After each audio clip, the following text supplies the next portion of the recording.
Good evening, I am Fayyaz Qureishi with the Sunday Express. Stay tuned for extensive election news stories. Our sign language interpreter for tonight's edition is Lensa Odinge. But first, a quick look at the highlights for tonight's bulletin.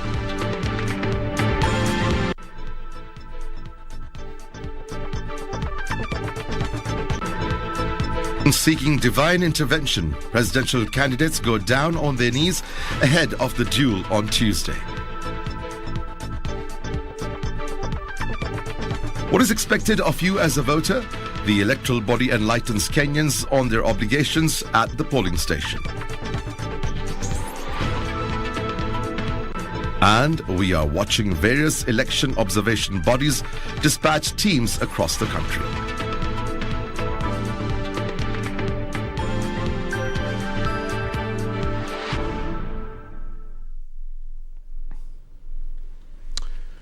Welcome back. Azimio la Umoja One coalition presidential candidate Raila Odinga has said he will strive to ensure the country maintains peace during the general election on Tuesday. Raila, who attended a peace prayer meeting in Nairobi, said his coalition will endeavour to unite the country, assuring that there will be no bloodshed in Kenya. We have come to worship you only, King of Kings, Lion of Judah. Raila Odinga, who attended pre-election prayers that were held at the KICC alongside his running mate Martha Karua, said once elected president, he will work hard to see the country rise above corruption that has contributed to suffering of many Kenyans. And we say that the fourth enemy, because we have identified the enemies of our people: ignorance, poverty, disease, and corruption. Without slaying the dragon of corruption, we cannot deal with the other three major enemies of our country. We have come to worship you, King of Kings. Raila said he will work tirelessly to unite the country after the elections, even as he called on Kenyans to maintain peace during the electioneering period. We want a peaceful country, that no life should be lost at the hands of any other person. And that we also said that we want to see this country united. That basically is the essence of Azimio la Umoja, One Kenya. Let us pray. The clergy who led the sermons took the opportunity to pray for the families of former late presidents Daniel Moi and Moi Kibaki. We worship you, O King of all kings. Abba, Father, if we have worshipped the gods of the mountains, if we have worshipped the gods of the valleys, if we have worshipped the gods of the hills, all this is adultery before your eyes, O God. A special prayer was also said for the outgoing President Uhuru Kenyatta and his family.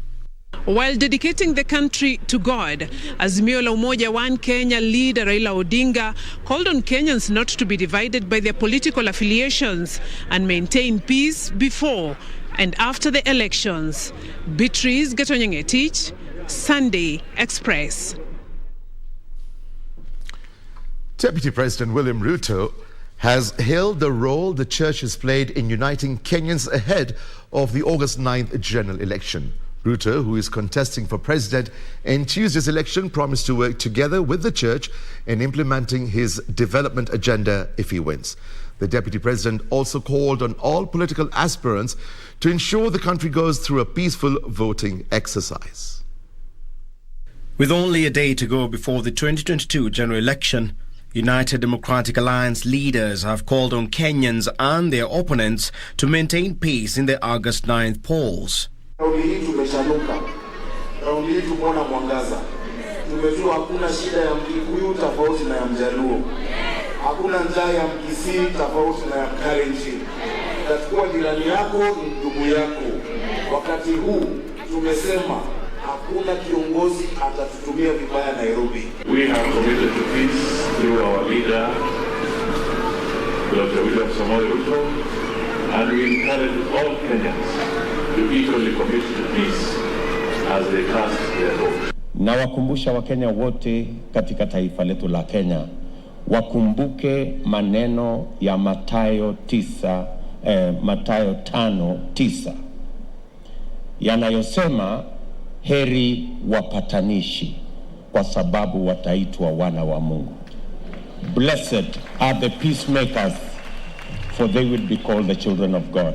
Deputy President William Ruto, who will be eyeing the presidential seat on a UDA ticket, says the ball was now in the court of Kenyans, calling on voters to elect a leader who is capable and committed to improving the livelihood of Kenyans.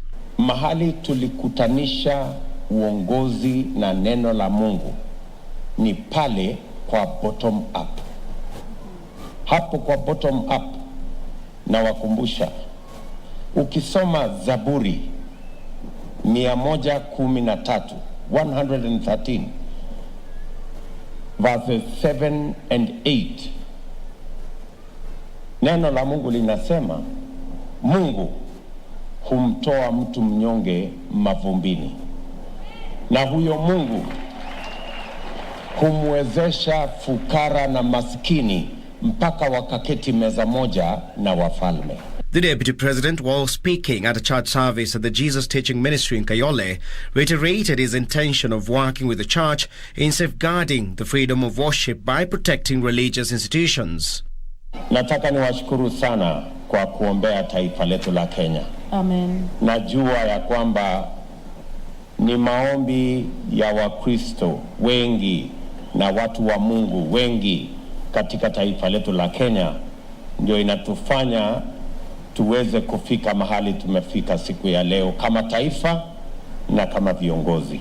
Ruto urging Kenyans to come out and vote for what's best for the country on Tuesday. Father, I anoint them in the name of the Father, and the Son, and the Holy Spirit, in the name of the Father, the Son, and the Holy Spirit. For Sunday Express, I'm Richard Munga.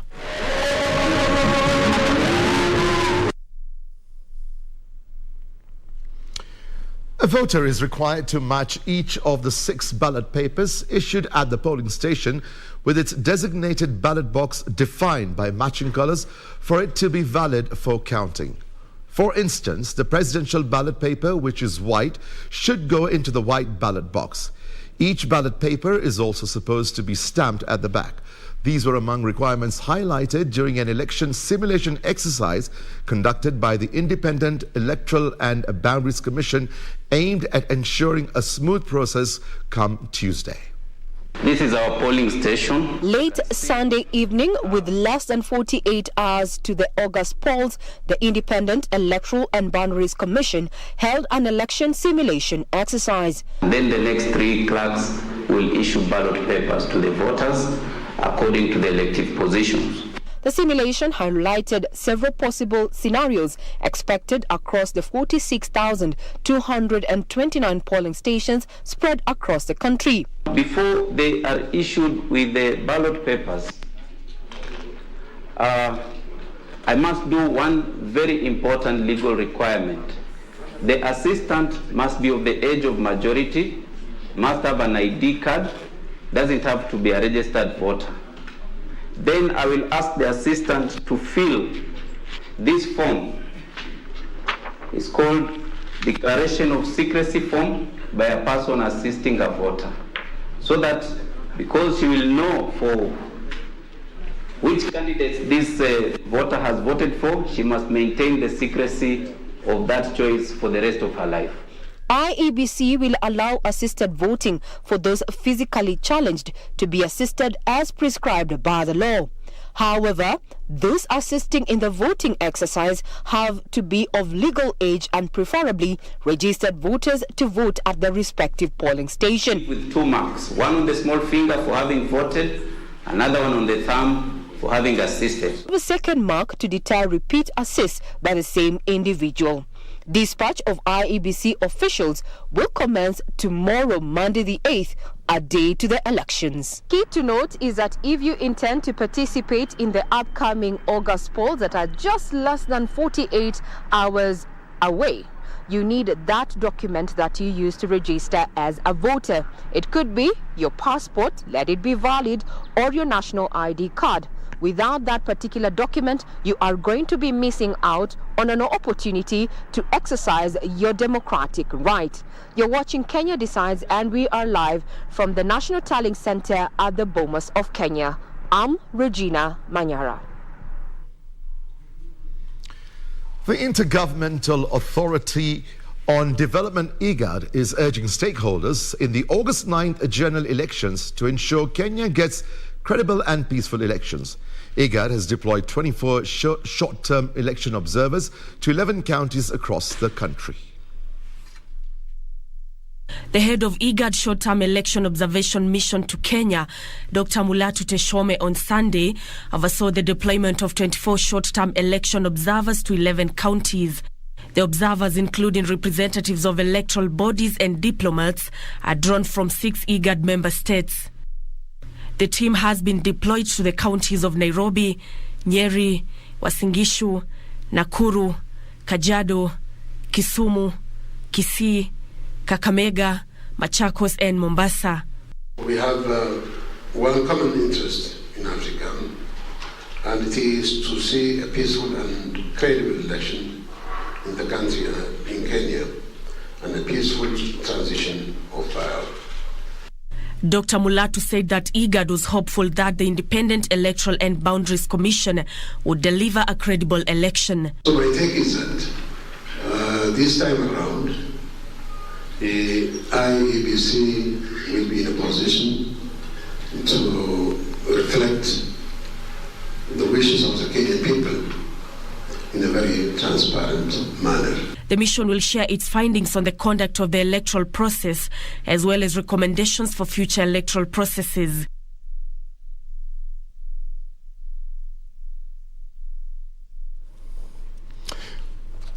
We're going to link live with the Commonwealth Games in Birmingham. It's the 1500 meters final. Let's hope for the best.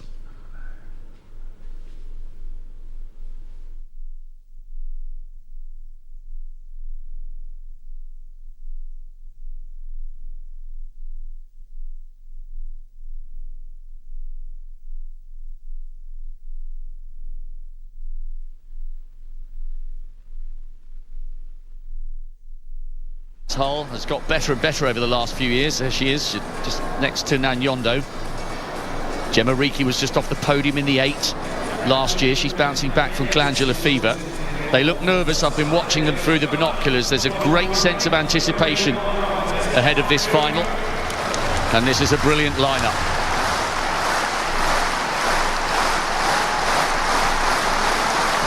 Some fabulous women have won this title and featured on the podium.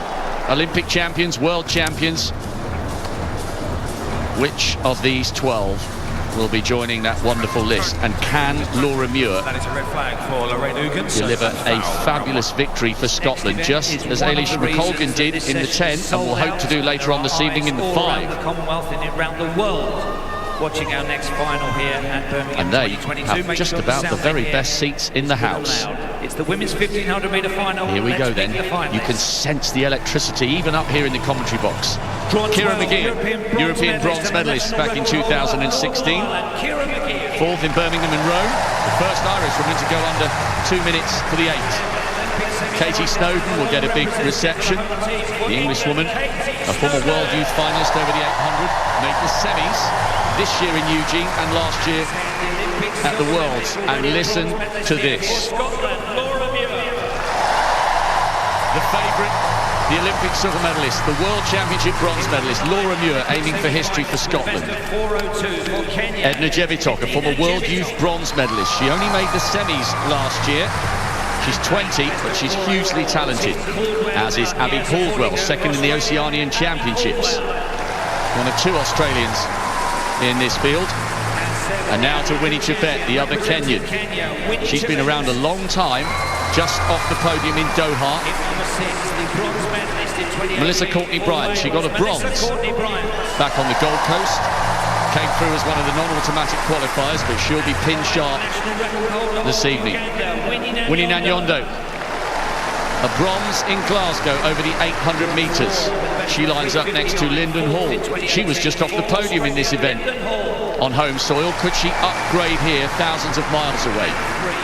Gemma Reekie was brilliant last season. She's been hampered this year by that glandular fever. Didn't make the 800 final, but she's here in the 15 hoping to go well. Jess Hull, she's got better and better and better. Semis in Doha, 11th in the Olympics, 7th last month in Eugene.